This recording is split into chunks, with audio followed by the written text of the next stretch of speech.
पहले आप इन भाई की ऑडियो पूरी एंड तक सुनना, फिर मैं आपसे कहती हूँ। मैंने ना एक एजेंसी से ना वीज़ा अप्लाई किया था, तो यहाँ पे आप शायद आपने भी टिकटॉक पे देखा होगा, वो ना विज़ार्ड इमिग्रेशन है ना, जो बुर्ज खलीफा के साथ में ऑफिस है उनका। तो मैंने वहाँ उनके साथ वीज़ा अप्लाई किया था, तकरीबन आज से 2 साल पहले की बात है। तो मैंने उनको 10,000 दिरहम भी दिए थे, ठीक है। तो उन्होंने मेरे 10,000 दिरहम भी खा लिए, ठीक है। और फिर मैंने उनको बोला आप अगर मेरा वीज़ा नहीं लगवाएंगे तो आप मेरे पैसे रिटर्न कर देना। तो 10,000 दिरहम मेरे तो बहुत गरीब बंदे के लिए, तो प्लीज़। तो उन्होंने मुझे कहा कि हम आपको पैसे वापस नहीं करेंगे वो। तो फिर मैंने ना पुलिस में जाके ना केस कर दिया ना उनके खिलाफ।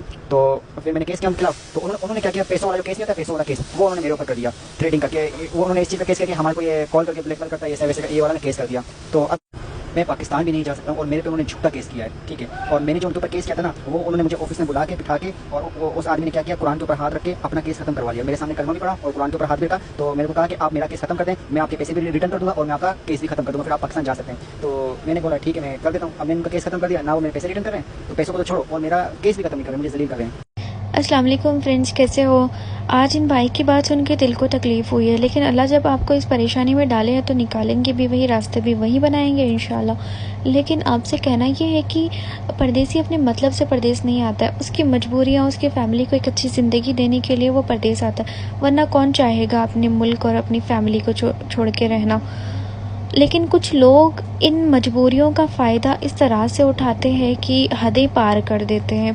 कुछ लोगों को एहसास ही नहीं होता है किसी की मेहनत का, बस फ्रॉड और बेईमानी से पैसे कमाने चाहते हैं लोग।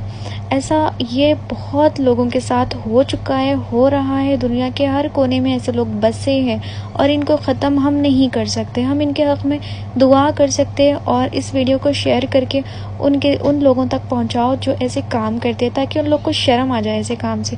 क्योंकि अल्लाह ताला आखिरत में तो करेंगे, दुनिया में भी ऐसे लोगों को ना अज़ाब कहर होगा, ज़रूर होगा। हराम के पैसे कभी आपको सुकून नहीं दे पाएंगे, आपको कभी आबाद नहीं कर पाएंगे। ऐसे फ्रॉड काम के लिए आप कुरान पाक कितने पाक और अल्लाह ताला के नाम की कसम खाते हैं। शर्म आके डूब मरना चाहिए ऐसे लोगों को।